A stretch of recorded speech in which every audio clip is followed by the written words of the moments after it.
à ń jáde lọ lè ní Elédùmarè. Pèsèlì. After what's up? Bọ́lá ló dà. Pèsèlì fẹ́ dé. Irọ́ ni o. Irọ́ ni kí ni? Èyí ni birthday Mr. Kasali Yusuf Ọlátúnjí Àmúdá. Ṣé lóòótọ́?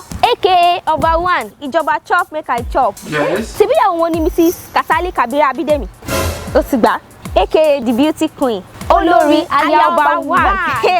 Àwọn náà ní pé ká kí yín o Mr. Kasali pé ìgbà ọdún kan ni. We wish you long life and prosperity, in good health, wealth and many more success in life. Ẹ̀mí èyí tó ṣe tọdún yìí ló máa ṣe ti ọ̀pọ̀lọpọ̀ ọdún láyé táyà tọmọ nínú ayọ̀ àti àlàáfíà, ìgbéga, ọrọ̀ àti ọlá, inshallah. From your beautiful lovely wife, Olórí Ayaba One.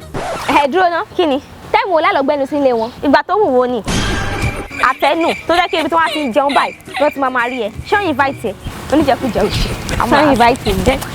Wo ọlọ́gbẹ́ni àjọ̀dé bẹ́ẹ̀ ni. Pé àwọn ni Mr. Kasali ti ń ṣe birthday ní so ń bẹ̀.